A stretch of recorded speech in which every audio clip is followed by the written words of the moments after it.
嗨，大家好，我是探评书。今天是2025年12月12号。這一期咱們繼續聊一聊汽車行業。前幾天咱們聊了這個新能源汽車雖然2025年這個汽車行業有見頂的趨勢，但是2026年會更難過。而這一點現在越來越似乎成為行業內的一個共識。今天這個我看到虎嗅 APP 大家也知道这個虎嗅它是一個聚焦於互聯網、移動互聯網這麼一個新媒體，聚焦科技的。他有一篇報道似乎也驗證了這個說法他說中國汽車的真正考驗才剛開始前面那都是開胃菜。他這個文章有圖有真相有數據。文章說轉眼步入12月，2025年尚未落幕，刺骨的寒意卻已經殺到。多項市場數據和表現顯示，2026年或將成為中國汽車行業史上最為慘烈的一年。根據這個乘聯會統計的行業數據，乘用車零售月銷量，主要說是國內在今年初借助價格戰等因素實現約15%的同比增長後，自7月起同比增速快速下滑，就感覺就是7月這個增速就見頂了。10月甚至出現整體負增長，就10月不僅沒有增長了，反而還下降了，就增速是直線往下掉，掉到變成沒有增速，反而還下降。結合乘聯會11月前3周銷量情況統計，行業銷量快速下滑的勢頭相當猛烈。11月第一周全國乘用車日均零售 4.6 萬輛，同比下降 1.9%， 環比下降 4%。11月第二周全國乘用車日用零售 6.7 萬輛，同比下降 9%， 環比下降 7%。11月第三周全國乘用車日均零售 7.1 萬輛，同比下降 7%， 環比增長 7%。總體數字如此，各個車企們的表現自然也好不到哪裡去。以車企今年的目標達成情況為例，年初每個車企不都許下了願望嗎？對吧？今年要完成多少，賣多少輛。那麼以這個到年底達成率來看，截至11月，僅有幾家體量仍比較小的新勢力提前達標。雖然車企愛定高一點的目標，但今年不達標的情況卻為近幾年最突出。比亞迪它目標是460萬輛，1到11月累計銷量418萬輛。那這個恐怕今年完成任務難度很大。這個還是比亞迪已經調過的目標上汽集團目標是450萬輛，1到11月累計銷量411萬輛，這個有可能完成目標。一汽集团目標是345萬輛，現在已經完成300萬輛，這個達成有一定的困難。奇瑞呢，目標是326萬輛，前11個月已經完成256萬輛，這個達標恐怕差得太遠吉利汽車目標是300萬輛，前11月完成279萬輛，這個有可能完成任務。理想汽車目標是70萬輛，1到11月完成36萬輛，達標無望。鴻蒙智行目標是100萬輛，1到11月累計銷量49萬輛，達標無望。蔚來汽車目標是46萬輛，1到11月累計銷量27.8萬輛，達標無望。這個小米汽車目標是30萬輛，它現在已經賣了32萬輛，已經達標。以上銷量還是9到10月全行業超過70款新車密集上市，也就是供應量特別多海量供應，讓消費者選。就這樣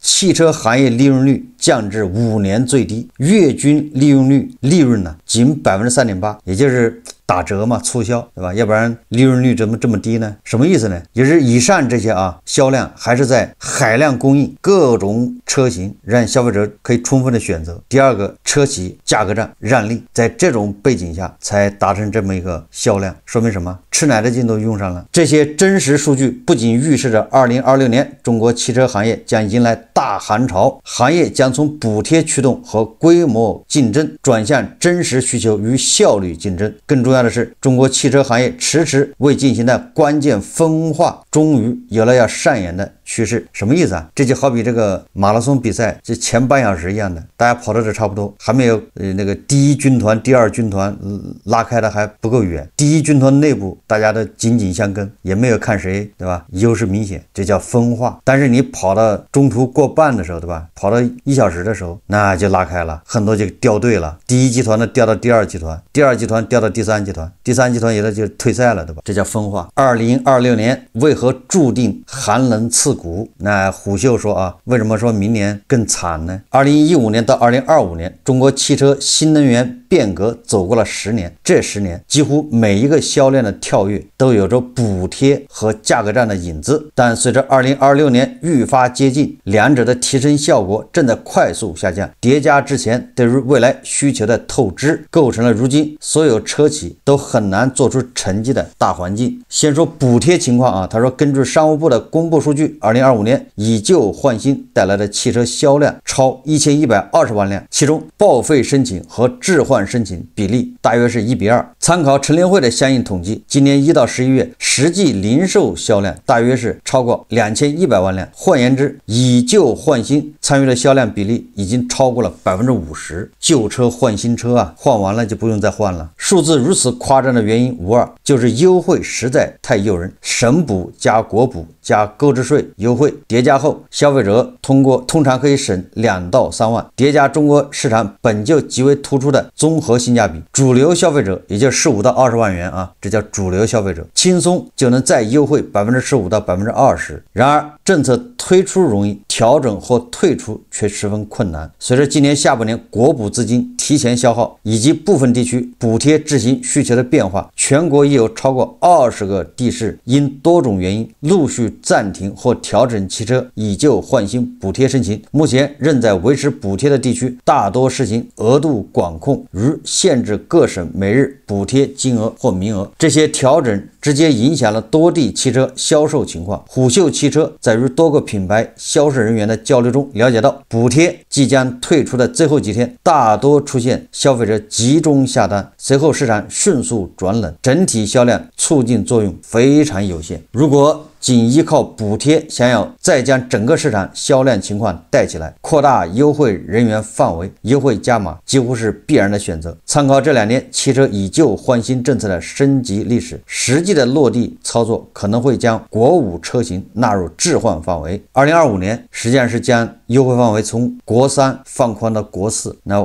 未來要放寬到國5啊，同時維持或者小幅度增加補貼水平。但簡單來看，即便加碼，效果也只會比2025年更差。为什麼呢？也就是說啊，2026年你就是加碼，那效果也趕不上2025年了。核心問題在於國5車輛市場保有量雖大，但車齡普遍比國4車型短3到4年，用戶置換意願本身就低。也就是我那車好好的，对吧？我為啥要換呢？我不可能因為你便宜2萬1萬我就要換呢，那畢竟還花錢呢。還有一個必須考慮的負面因素是2026年注定發生的新能源購置稅政策退坡。進入2025年之後，新能源滲透率增長進一步放緩。2023年滲透率同比增幅為30%， 2024年滲透率同比增幅為34%， 2025年前10月滲透率同比增幅僅11%。現在啊，新能源汽車的滲透率已經51%了吧？大概這個左右，就是你賣100輛車，有51輛或者52輛是新能源汽車，剩下的48輛是油車。現在啊，這個基本上已經達到一個平衡了，往上也沒什麼空間了，就這麼個意思啊。雖然9月滲透率再創新高，但新能源汽車總零售量卻在同比下降，這是中國新能源汽車史上第一次增長率創新高，但總量反而下降。這也意味着燃油車和新能源汽車都在收縮，只是燃油車的衰退幅度更大，整個市場蛋糕在縮小，而新能源只是衰退的幅度相對較小罷了。就是個大環境啊，就是這樣。站在消費者視角看，其實非常容易理解，在價格戰以各種形式不斷加碼，補貼有望越來越高的情況下，只有買得更晚，收益才能最大化。在買個嘚兒成為越來越多消費者口頭禪之時，他們實質上已經進入了經濟學上的策略性等待狀態。確實啊，你要買新能源汽車，越等你感覺好像越價格比越合適，就是性價比啊，越等越合適，跟買房是一個道理啊。所以買車不是那麼迫切的人，他就等。蔚來創始人李斌在近期第3季度財報閉門會中坦言，置換補貼退坡對市場的衝擊超出行業預期，業內原以為年底會出現翹尾效應。他表示但11月全行業新增訂單大幅下滑，消費者不再見優惠即購，轉而進入持幣觀望狀態。我想這個大家都能理解啊，因為畢竟賺錢難了，對吧？大家都要勒緊褲腰帶，這個時候能不換就不換了，除非你的額度太大太誘人，否則大家就忍了，過2年再說。諮詢公司羅蘭貝格與汽车之家連續3年發布中國乘用車量價趨勢與價格策略研究報告。2025年上半年報告指出，面对降價促銷政策而選擇推遲購車的觀望者比例從2023年28%大幅升至2025年上半年的45%，就是越来越多的人開始等了，對吧？就是越往後等，你的優惠越大。實際上這個是被迫的啊，我想，對吧？大家可以想象一下，你現在花了15萬買輛車，他還給你一優惠，好，你12萬拿下了，結果還沒半年呢，他新車型又出來了，比你這個是吧，配置更好一點，升級版，或者人家也是15萬，一優惠還是13萬，那你說你很多人就覺得我還不如多等一會兒，對吧？因為他這個車型轉的也非常快啊，這就是競爭導致的。10月份1個月出了70款新車型呢。報告分析認為啊，持續價格戰使消費者對車企降價行為產生更高預期，尤其當前非剛需用戶比例持續上升，愈演愈烈的價格戰未能刺激消費，反而增长了購車決策周期，結果眾多消費者因未來車價不確定而產生購買焦慮，價格越降越不敢買。就是我剛才說的那個道理啊，你降得越快，我越要等一等，你不降了我還要等，所以变成這麼一個怪圈呢。2025年多數新上市或改款車型超半數未達銷售目標，陷入量價皆失的雙輸困局。想要打破這種局面，路線有很多，例如比較不現實的，行業主要從業者主動形成默契，不再高強度搶奪有限的蛋糕。目前已經落後的車企盡早退出競爭，主動落後淘汰落後產能。最可行的也是最正向的是推動汽車下一步技術和產品發展，用進步為消費者提供價值增量，引導他們消費。這個虎嗅說啊，靠量的競爭，靠這個車型，對吧？靠這些競爭，那只是卷現有的蛋糕，也就是大家沒有什麼更多的購買熱情、換車計劃。那怎麼樣刺激購買慾望，对吧？還是刺激這個需求端，讓大家紛紛掏錢去買。那怎麼刺激呢？文章認為啊，要新技術應用推廣，比如說2025年沒能普及的智駕能否成為最大的希望？我記得，對吧？去年前年大家都对自動駕駛智駕充滿了這個信心，但是猶如今年的吧，出了很多事之後，智駕似乎發展沒有達到大家預期。那2026年這個智駕能不能上個台階？智駕如果，對吧，得到普及應用，那這個對銷量肯定是有幫助啊，就是會刺激需求。但到底行不行呢？我們看文章怎麼說的啊。他说，事實上，中國汽車行業在2025年也進行了諸多推陳出新的新嘗試，大致包含5個方向：大模型端到端的城市 NOA 智駕、AI 大模型座艙與全車智能、固態電池與新一代高能量電池、超充加換電補能新生態、中央計算與軟件定義汽車。然而各方向進度不一，成熟度各異，產品層面重要性和市場影響力自然有別。文章認為啊，以固態電池為例，儘管概念熱度不減，但技術打磨、工業化量產尚需時日。近期廣汽宣布其全固態電池中中試產線已建成投產。中試產線旨在驗證工藝、優化參數、提升產品穩定性和質量，這個是從實驗室到生產中間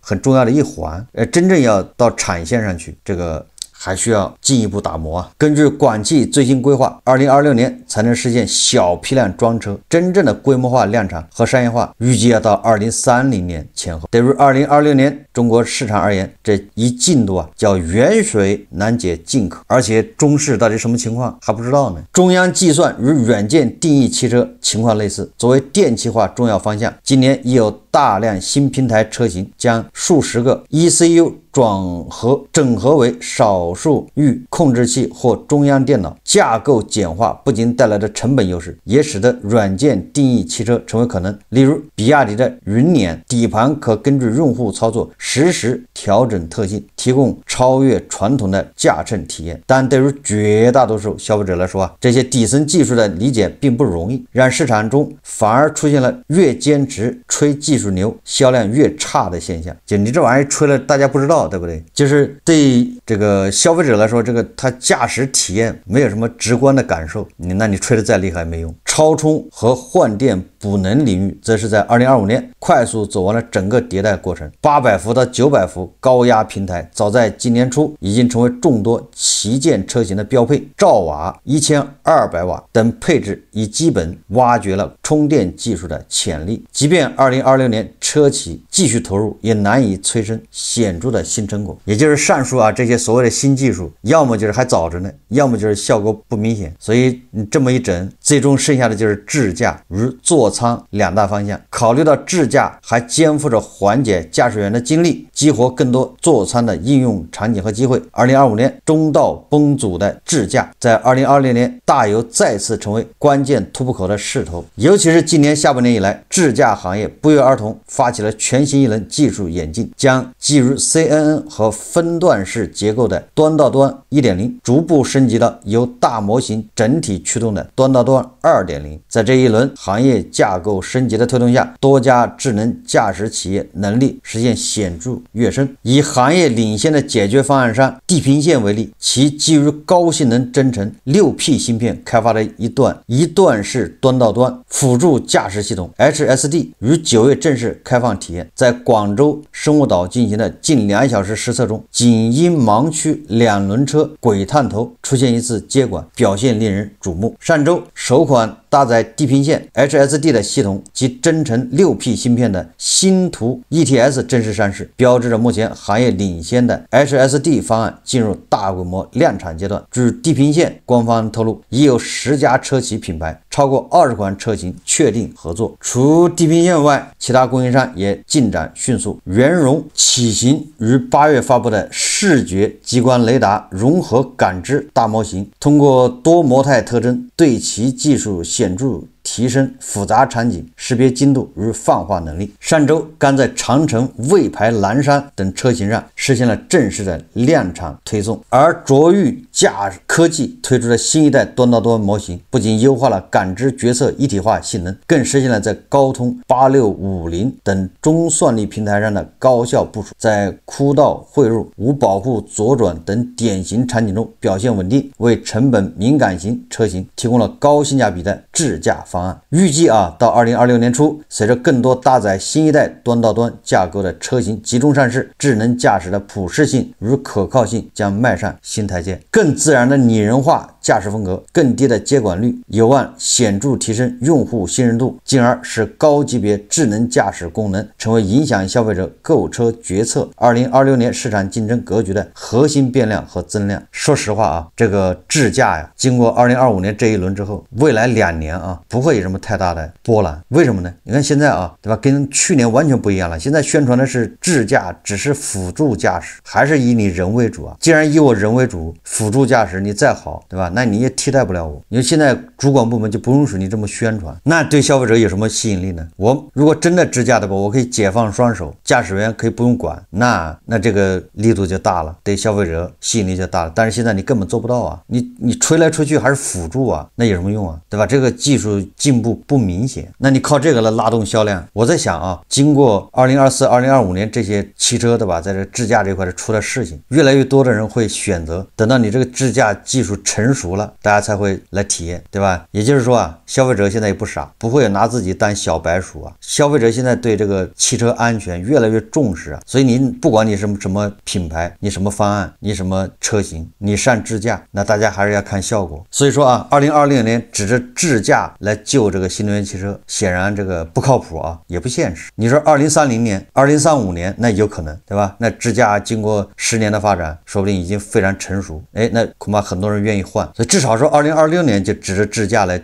那個才叫遠水解決不了近渴這文章說完成分化行業健康前行的前提，也就是淘汰賽对吧？也就是馬拉松已經進入後半程了，優秀選手跟對吧其他人已經拉開距離了，追你都追不上了。過去10餘年上項目擴產能幾乎是地方與車企的共同本能，儘管整體銷量見頂，增速放緩，全國新增產能仍不斷上馬，汽車行業增長長期期以規模為核心邏輯。然而，中國新能源汽車產業鏈已相當完整，加上後來者頻頻以價換量，反而削弱了規模帶來的絕對優勢。相比之下，擴產能、堆砌新車型、爭奪宣傳聲量，遠比提升效率、整合供應鏈或推動企業合併重組更易見效，更顯成效。於是，各方競相以激進策略爭奪日益萎縮的市場份額。若誰率先收縮或優化，反而會在短期內面臨着更差的業績表現，由此形成一種詭異的局面。行業競爭已如此激烈，但全方位的供過於求問題仍未緩解。這個確實是一個叫恐怖螺旋呢。這些廠商，對吧？他的這個投入成本已經決定了，理論上是生產的越多，它成本越低，它成本越低，它就越能打價格戰，越能打價格戰，它就越能賣得低，对吧？就是越能賣得多，卖得多，它就越可以生產得多。你看看是这么一個邏輯吧？所以它越是賣不動的時候，它越要生產，因為越生產的成本越低啊。就單每輛車啊，核算下來成本，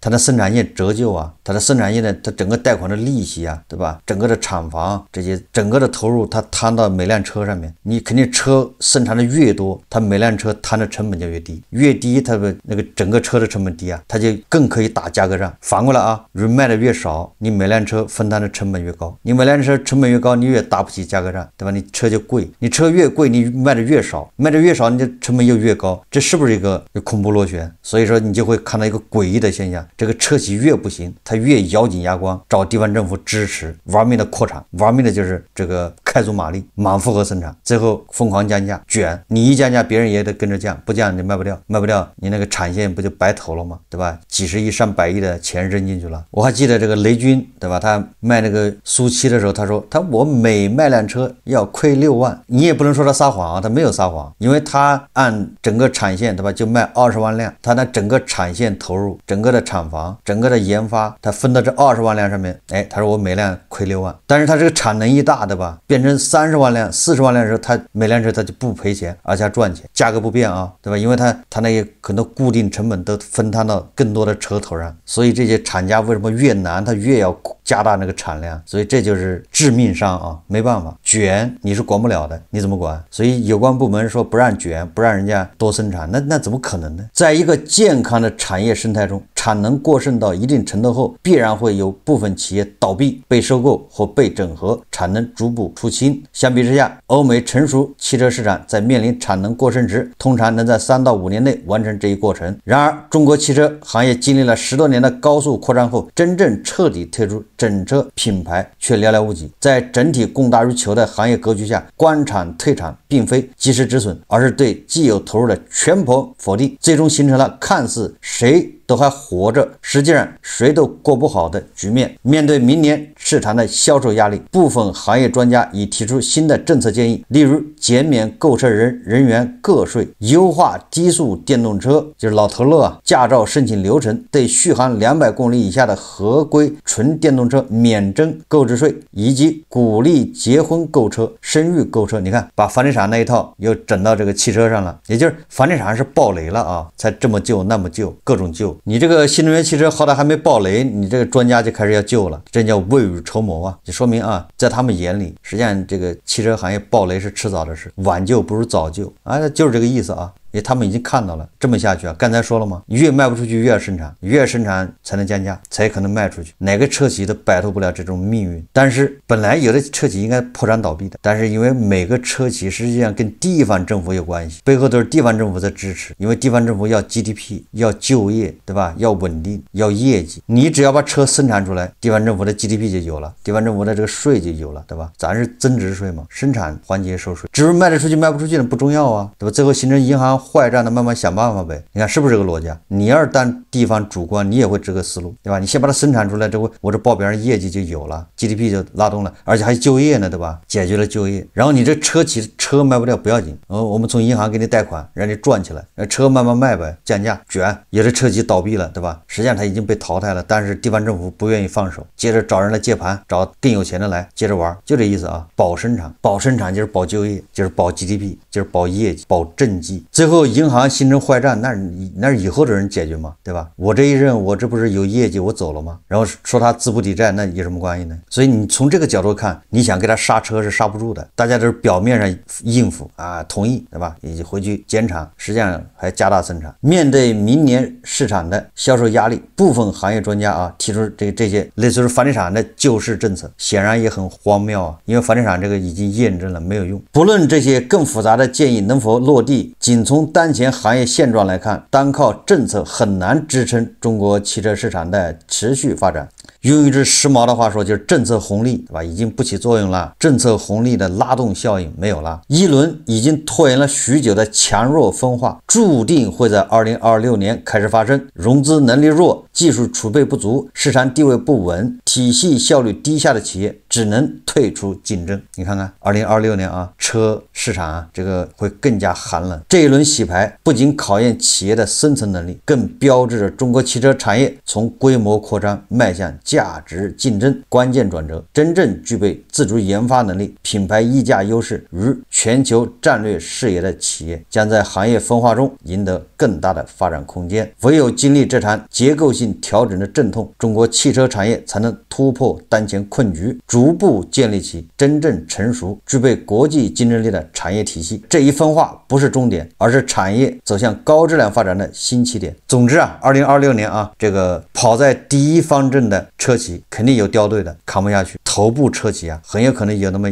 1家2家要爆雷。2026年本來2025年啊有可能要爆雷，結果又扛住了，延緩了。大家想象一下啊，這個不是說唱空啊，你想這麼多車企現在是產能過大，供大於求，那你說誰自願退出呢？誰自願壓產能呢？怎麼可能呢？這玩意是你是強人所難，做不到的，只能靠市場淘汰。就是他沒招了，他確實賣不動了，想什麼招都沒用，破產，對吧？有人說了，那咱們這麼多車企在一起開個會，是吧？約定一下，這是不可能的，連行業主管部門都做不到，這就是競爭啊。所以說反內卷，對吧？這些不讓價格競爭等等，那都只能管幾天，管一陣子，馬上人家，對吧？上有政策，下有對策。產能過剩，對吧？我們所有的這個汽車廠商如果開足馬力生產，好像是5000萬輛吧一年，這個數字我不一定準確啊。然後那個咱們自己內部消化只能2000萬輛，反正還有一半你自己消化不了，你讓誰生產誰不生產？你關誰不關誰？你把人家關了，那你给人家還銀行利息嗎？你给人家還銀行貸款嗎？所以還得只能是市場化。那市場化剛才已經說了啊，那最終就是出清嘛，就有一些企業必須倒下沒了，生產線當廢鐵，投資打水漂，就像房地產行業一樣，這一天啊，这一定會到來，或許就是2026年。所以說